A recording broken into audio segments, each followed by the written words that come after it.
The rain poured down on the city streets like tears from heaven. DeShawn Williams sat on the cold concrete steps of the First National Bank building. His torn jacket barely kept him warm against the freezing November wind. His stomach growled, with hunger that felt like a wild animal clawing at his insides. He had not eaten in 2 days, and his body was weak from the cold and starvation. The cardboard sign next to him read, "Anything helps God bless." But the words were starting to blur from the rain. DeShawn pulled his knees to his chest, trying to stay warm. His 25-year-old body shivered as another gust of wind cut through his thin clothes. He watched people walk by in their warm coats and expensive shoes. They held umbrellas over their heads and talked on phones worth more money than DeShawn had seen in months. Not one person looked at him. Not one person seemed to care that a human being was sitting in the freezing rain with nowhere to go. 6 months ago, DeShawn had a job at the Richardson factory. He worked hard every day making parts for machines. He had a small apartment and enough food to eat. He even had a girlfriend named Sarah who made him laugh and dream about the future. But then the factory closed down with no warning. 300 people lost their jobs in 1 day. DeShawn lost everything. Sarah left him when he could not pay rent anymore. His landlord kicked him out onto the streets. His whole world fell apart in just a few weeks. Now he sat outside this fancy bank building every day hoping someone would give him enough money to buy food. Most days he made nothing. Some days a kind person would give him $1 or a piece of bread. He had learned to be grateful for any small kindness because kindness was rare in this cold city. Suddenly a loud crash came from inside the bank building. The sound was like glass breaking or papers falling everywhere. Then DeShawn heard something that made his heart stop completely. A man was crying. Not just crying, but sobbing like his whole world had fallen apart into a million pieces. The sound was so full of pain and desperation that DeShawn felt it deep in his own heart, even though he did not know who was making that terrible sound. The crying got louder and more desperate. DeShawn looked through the glass doors of the bank building. The lobby was all shiny marble and gold decorations that probably cost more than most people made in a year. Through the glass, he saw a white man in expensive black suit sitting on the marble floor. The man was holding his head in his hands like he was trying to keep his skull from cracking open. His whole body was shaking as he cried. Papers were scattered all around him on the floor like fallen leaves. Some of the papers had red stamps on them that DeShawn could not read from outside. DeShawn had heard crying before in his life. He had cried himself when he became homeless and realized how cruel the world could be. He had cried when his mother died 3 years ago and he had no money for her funeral. He had cried when Sarah told him she could not love a man with no Joe band, no future. But this crying was different from anything he had ever heard. This was the sound of a man whose soul was breaking into pieces. This was the sound of someone who had lost everything that mattered to them. Most people would have walked away from that sound. Most people would have minded their own business and kept walking down the street. Most people would have thought that a rich man in expensive suit had no right to cry when there were homeless people freezing outside. But DeShawn was not most people. Even though he had nothing left in this world, DeShawn still had a heart full of compassion for others who were suffering. Something deep inside his chest told him he needed to help this crying man, even though he did not know who he was or why he was in so much pain. DeShawn stood up from his spot on the concrete steps. His legs were stiff from sitting in the cold for so many hours. He walked slowly to the glass doors of the bank building. His wet shoes made squishy sounds with every step he took. The security guard at the door was a big man with mean eyes and a uniform that looked like it belonged to a police officer. When he saw DeShawn walking toward the door, the guard stepped in front of it and held up his hand. "Hey, you can't go in there," the guard said in a voice that sounded like he enjoyed telling people, "No, you don't belong in here. This is a place for real customers, not for beggars who smell bad and make decent people uncomfortable." The guard looked at Sean up and down like he was something dirty that someone had left on the sidewalk. Go find somewhere else to cause trouble. The guard said, "Before I call the police and have them arrest you for disturbing the peace." But DeShawn heard that, desperate crying getting even louder from inside the building. Something inside him said he needed to help this person, no matter what the security guard threatened to do to him. "Please, sir," DeShawn said politely. "I just want to help that man who is crying. I know what it feels like when your heart is breaking, and you need someone to care about you." The security guard laughed like DeShawn had told him a funny joke. "You want to help someone?" the guard said. "You can't even help yourself. Look at you. You're a homeless beggar with nothing to offer anyone. That man in there is worth more money than you could count. What could you possibly do for him?" "Sometimes, the people with nothing are the ones who understand pain the best," DeShawn said softly. "Sometimes the people who have been broken are the ones who know how to help other broken people heal."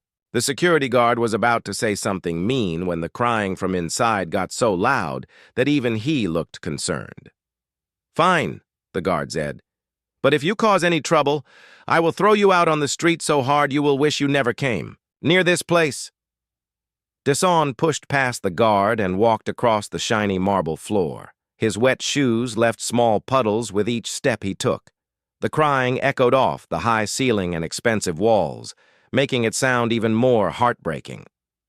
DeShawn followed the sound until he found the man who was making it. The crying man looked up when he heard the footsteps coming toward him. His face was red and swollen from tears that would not stop falling. His expensive silk tie was crooked, and his perfect hair was messy like he had been pulling at it with his hands. His blue eyes were filled with more pain than DeShawn had ever seen in another person. This was James Richardson, the richest man in the entire city.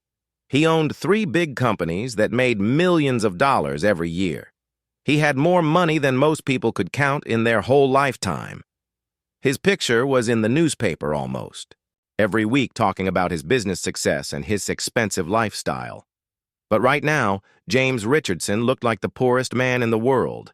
He looked like someone who had lost everything that made life worth living. "What do you want?" James said through his tears. His voice was rough and broken, like he had been crying for hours. "Can't you see I'm having the worst day of my entire life? Can't you see that everything I worked for is falling apart right in front of my eyes?" DeShawn sat down on the cold marble floor right next to James. He did not care that his wet clothes might leave stains on the expensive floor. He did not care that the security guard was watching him with angry eyes.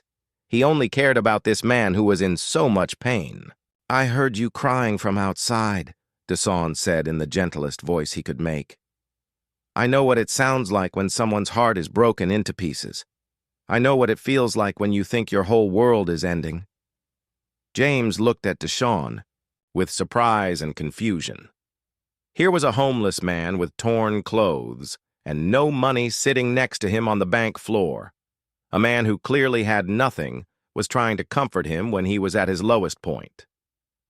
"You don't understand what's happening to me," James said. "I just lost everything that I spent my whole life building. My companies are going bankrupt and I don't know how to stop it. My wife packed her bags and left me this morning. She said she couldn't love a man who cared more about money than he cared about his own family. My children won't even talk to me anymore. They said I was never there for them when they needed me most." James picked up one of the papers from the floor. It had red letters stamped across it that said, "Foreclosure Notice." "The bank is taking away all my properties," James continued. "My investors are pulling their money out of my companies. My employees are quitting because they haven't been paid in weeks. I have billions of dollars on paper, but I can't access any of it because everything is tied up in legal problems. I have all this money, but I have nothing that actually matters in life." DeShawn nodded slowly as he listened to James pour out his heart. "Money can't buy the things that make life worth living." DeShawn said, "I learned that lesson the hard way when I had money and lost it all. But I also learned something else that might help you." "You had money?" James asked, with shock and disbelief in his voice. "But you're homeless." How did you go from having money to living on the streets? I used to work at one of your factories, DeShawn said quietly. The Richardson Manufacturing plant on the south side of the city. I worked there for 5 years making parts for machines. It was good, honest work, and I was proud of what I did every day. James stopped crying for a moment and stared at DeShawn with wide eyes. You worked at my factory, he said, but I had to close that factory down 6 months ago. I needed to cut costs, to save money for my other businesses. It was a hard decision, but I thought it was the right thing to do. That factory closing is what made me homeless, DeShawn said without any anger in his voice. When you shut it down, I lost my job along with 299 other people. I couldn't find another job that paid enough to cover my rent. My girlfriend left me when I couldn't provide for her anymore. My landlord kicked me out when I couldn't pay rent. Everything I had built in my life disappeared almost overnight. James felt a wave of guilt wash over him like cold water. I'm so sorry, he said. I never thought about what would happen to the individual workers when I made that decision. I just looked at numbers on a spreadsheet.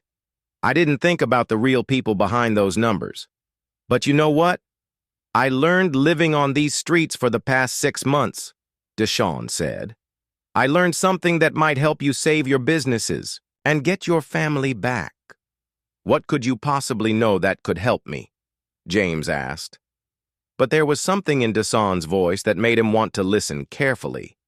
What could someone who lost everything teach someone who's about to lose everything? DeShawn smiled for the first time in days. I learned the secret of what makes businesses really successful. I learned what makes families strong. I learned what makes life worth living, and I can teach you these things if you want to learn them. Please tell me, James said desperately.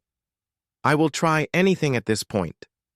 I have nothing left to lose. The first thing you need to understand is that you forgot about the most important part of any business. DeShawn said, you forgot about the people.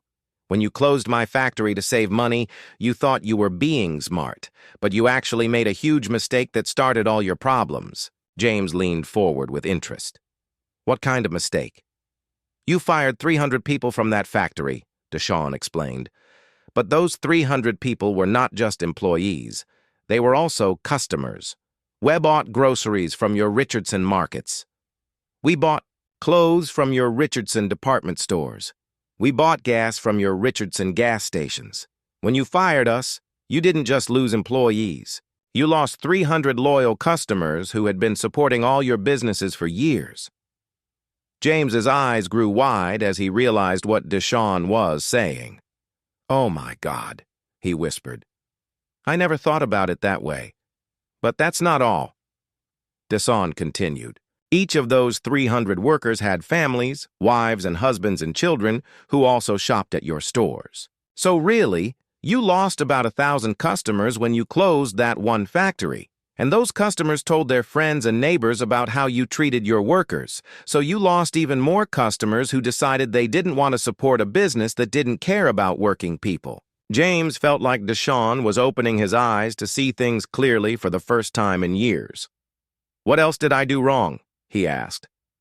You raised prices on everything to make more profit per sale, DeShawn said.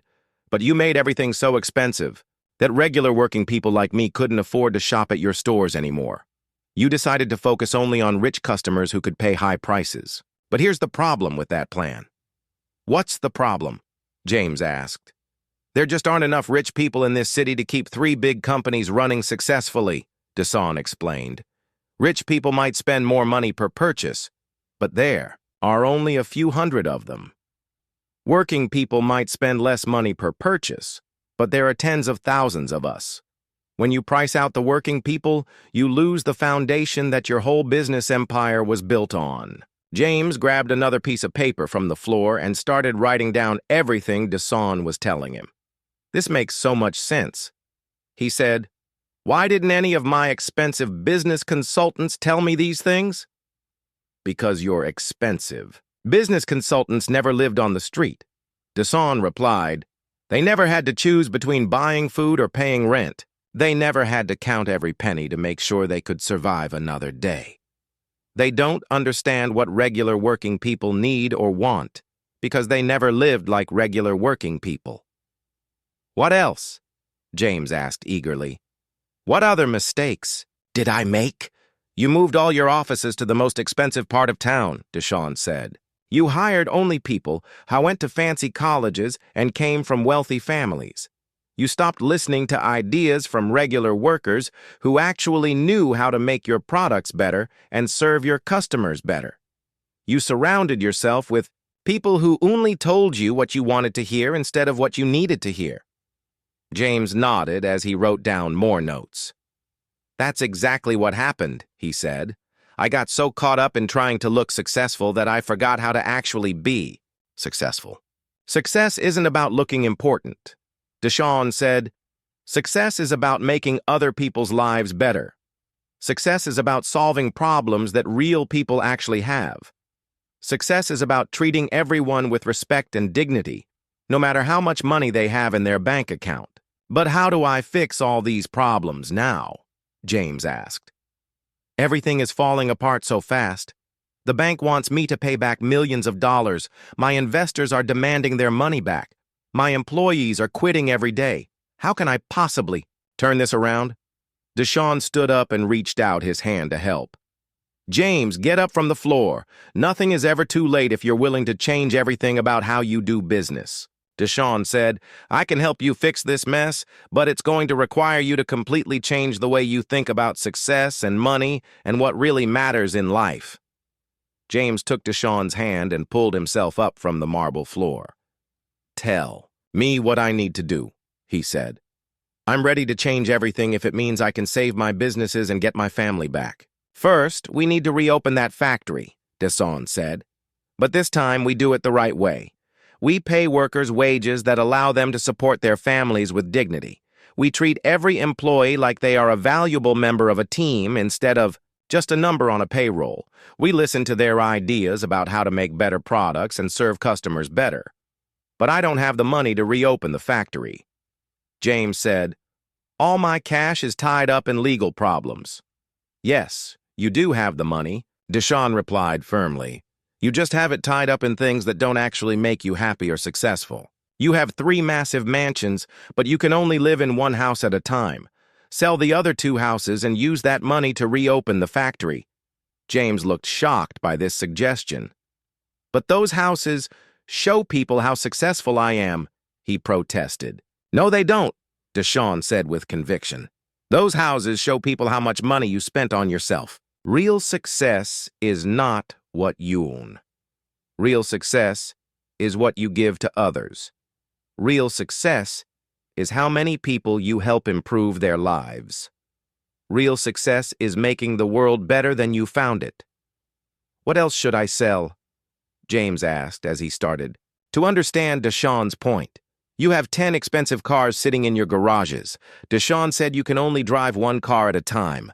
Sell 8 of those cars and use the money to improve working conditions at the factory. You have a yacht that costs $100,000 a year just to maintain, but you only use it twice a year. Sell the yacht and use that money to create a health insurance plan for all your workers. James was writing down every suggestion as fast as he could. This is brilliant, he said. I was holding on to all these expensive things to prove I was successful, but they were actually preventing me from being truly successful. Now, here's the next step. DeShawn continued. You need to lower prices at all your stores so that regular, working families can afford to shop there again. Stop trying to squeeze every possible penny out of every sale. Make less profit on each item, but sell many more items to many more customers. You'll actually make more total profit, and people will love you for treating them fairly. But won't that hurt my profit margins? James asked. Think about it this way, DeShawn explained. Would you rather sell 1 item for $50 profit to a rich person, or sell 10 items for $10 profit each to working families? Either way, you make $50. But in the second scenario, you have 10 happy customers instead of 1. Those 10 customers will tell their friends about your fair prices and good service. Your business will grow much faster when regular people can afford what you're selling. James felt excitement growing in his chest for the first time in months. What about my employees? He asked. How do I get good people to work for me again? You make them feel important and valued. DeShawn said, You don't just give them jobs. You give them opportunities to grow and learn new skills. You promote people who work hard regardless of whether they went to fancy colleges. You listen to their ideas and actually use the good ones. You make them feel like partners in building something great instead of just workers who follow orders.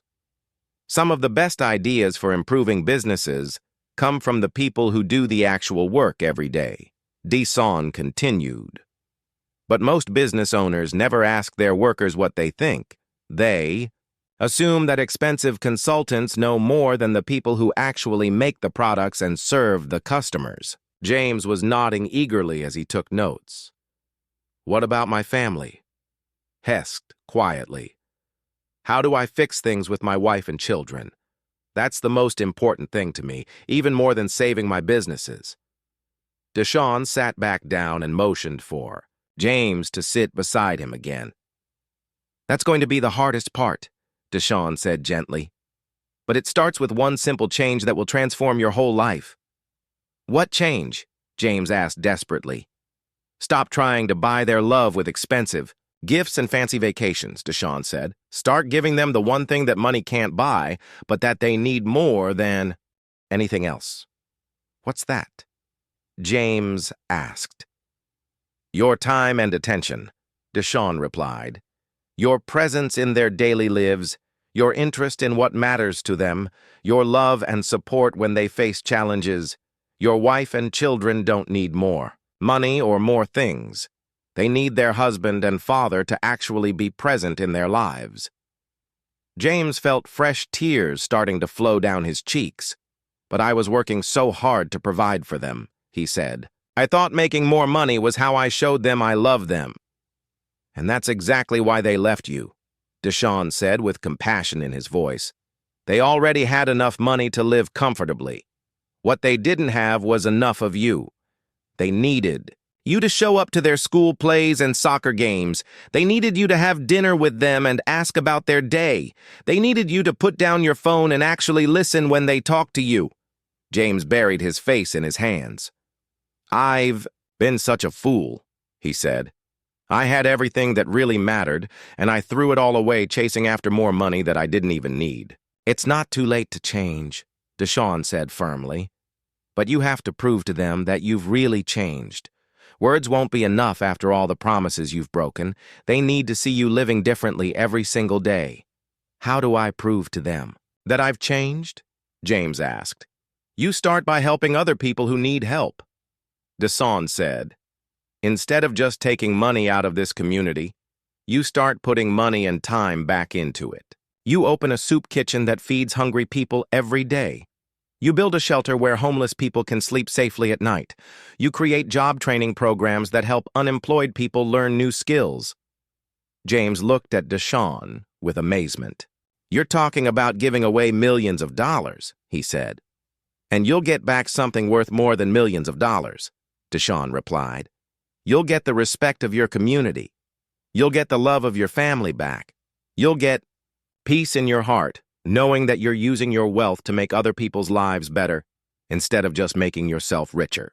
You'll sleep well at night knowing that families have food on their table because of your kindness. DeShawn continued.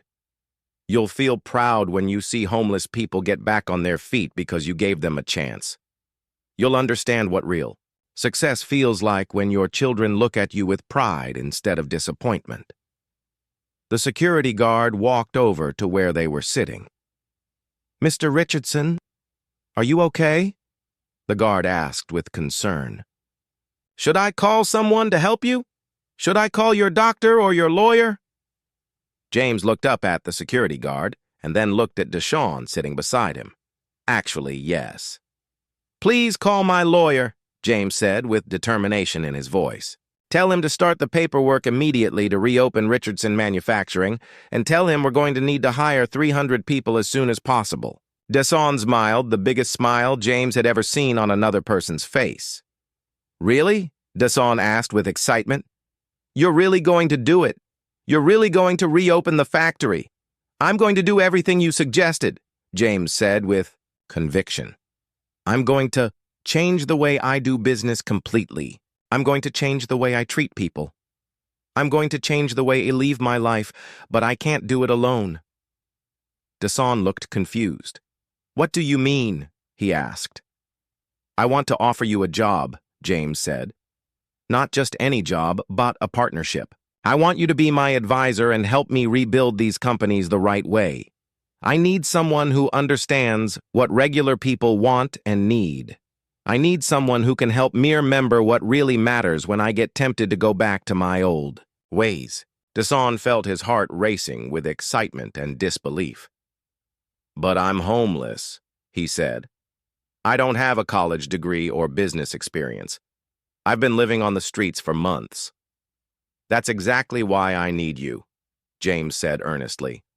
"You have something that all my college-educated advisors don't have. You have real wisdom about what makes people happy. You understand the consequences of bad business decisions because you live through them. You know what it feels like to struggle. So, you'll help me make decisions that actually help working families instead of hurting them. You have street smart, wisdom that no college can teach." James continued. "You understand people's hearts and what they really need to feel valued and respected. You can help me build businesses that serve people instead of just using them." DeShawn wiped tears of joy from his eyes. "Are you really serious about this?" he asked. "You really want to partner with a homeless man to rebuild your business empire?"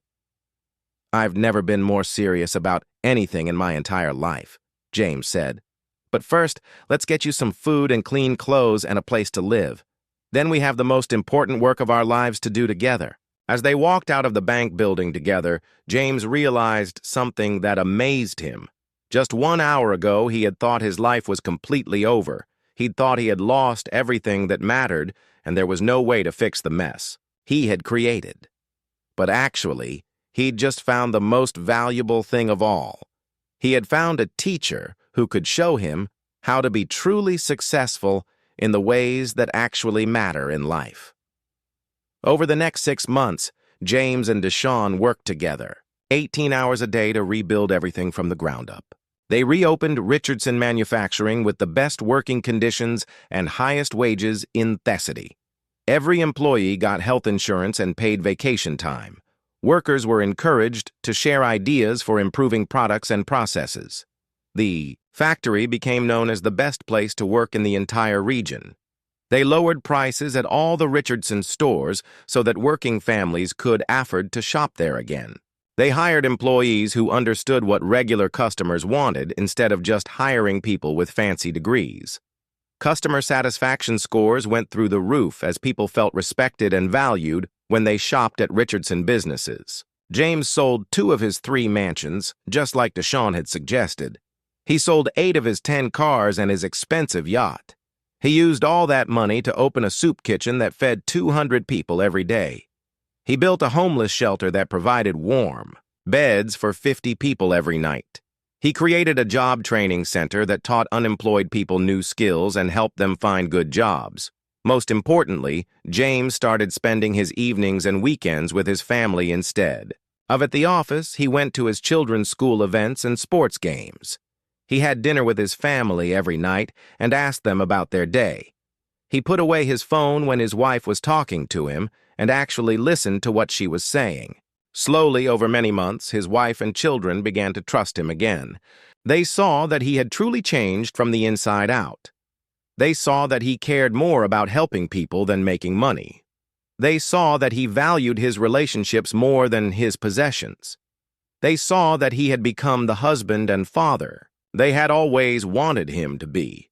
The most amazing thing happened as James focused less on making money for himself. His businesses actually started making more money than they ever had before. People loved the new Richardson companies because they treated customers fairly and employees with respect. Sales went up every month as word spread about the positive changes. Stock prices reached all-time highs as investors realized these businesses were built to last. DeShawn moved into a beautiful apartment that James helped him find and furnish. But DeShawn never forgot where he came from or the lessons he had learned on the streets. Every morning before work, he went back to the bank steps where he used to sit begging for help. He talked to homeless people there and helped them find jobs and places to live. He became known throughout the city as the man who never forgot to help others even after his own life improved. One year after that rainy day when they first met, James stood with DeShawn in front of the reopened factory. 300 workers were inside making products that families all over the country could afford to buy. Next door, the soup kitchen was serving lunch to people who needed a hot meal. Across the street, the homeless shelter was preparing to welcome people who needed a safe place to sleep. "You know what? The most amazing thing is," James said to DeShawn as they watched all the good things happening around them. "I'm richer now than I ever was before, not just in money, but in every way that actually matters in life. That's because you finally learned the secret that took me years to understand." DeShawn replied with a wise smile. "What secret is that?" James asked, even though he thought he already knew the answer. "True wealth isn't what you keep for yourself," DeShawn said. "True wealth is what you give away to help other people. The more you help others succeed and be happy, the richer you become, in all the ways that matter. Money comes and goes, but the good you do for others lasts forever." James put his hand on DeShawn's shoulder with deep gratitude. "Thank you for saving my life," he said. "Thank you for teaching me what really matters. Thank you for showing me how to be truly successful." "You saved your own life," DeShawn replied. "I just helped you remember who you really were inside all along. I helped you find the Goodman that was always there but got lost under all that greed and selfishness." From that day forward, James Richardson became known throughout the city, not as the richest man, but as the most generous man. And DeShawn Williams became known not as a homeless beggar, but as the wise teacher who helped a lost billionaire find his way back home to what really mattered in life. The two men remained the closest friends for the rest of their lives, working together to help other people achieve success in all the ways that truly matter. They prove that sometimes the greatest teachers come from the most unexpected places. They prove that sometimes the person with the least money has the most wisdom to share. And they prove that true success is measured not by what you accumulate for yourself, but by how much good you do for others in this world.